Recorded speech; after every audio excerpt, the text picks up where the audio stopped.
تو ملک ریاض صاحب دبئی میں بیٹھے ہوئے ہیں، وہاں پہ بیٹھ کے ان کا ایک ٹویٹ آیا تھا،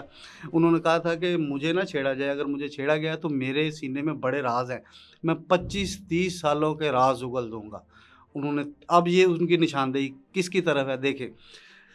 جو ملک ریاض صاحب ہے نا وہ ایک بزنس ٹائکون ہے، انہوں نے ایک پاکستان کے اندر ایک بڑا جسے کہتے ہیں پراپرٹی کا ایک بڑا اچھا ماڈل انٹروڈیوس کروایا، لیکن ان کے بارے میں بہت زیادہ باتیں مشہور ہیں، وہ خود بھی یہ باتیں کرتے ہیں کہ جو کام میں منہ سے نہیں کروا سکتا وہ میں رشوت دے کے کروا لیتا ہوں، میں اس ملک کے پی این سے لے کے ٹاپ تک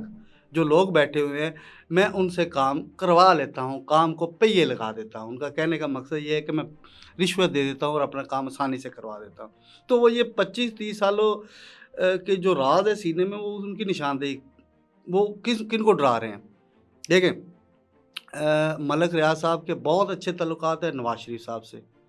ان کے بہت اچھے تعلقات ہیں آصف علی زرداری صاحب سے، ان کی کوئی لڑائی نہیں ہے ایم کیو ایم سے، ان کی جے یو آئی سے کوئی لڑائی نہیں ہے، ان کی کوئی لڑائی نہیں ہے ججز سے، ان کی بیوروکریٹ سے کوئی لڑائی نہیں ہے۔ شاید یہ میسج وہ اسٹیبلشمنٹ کو دینا چاہ رہے ہیں، میری نظر میں تو یہ ہے، کیونکہ ملک ریاض نے پاکستان کے صحافیوں کو بھی خریدا ہے،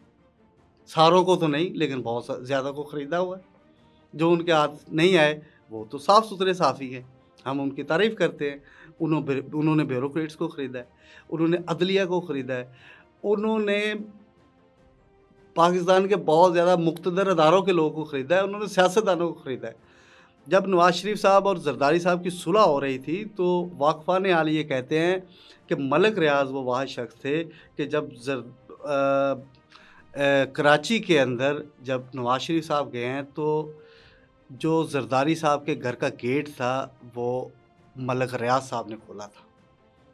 تو ملک ریاض نے گیٹ کھول کر نواز شریف صاحب کو اندر لے کے گئے اور ان کی زرداری صاحب سے صلح کروائی۔ تو وہ پیغامات شاید دے رہے ہیں اور سمجھنے والے سمجھ چکے ہوں گے۔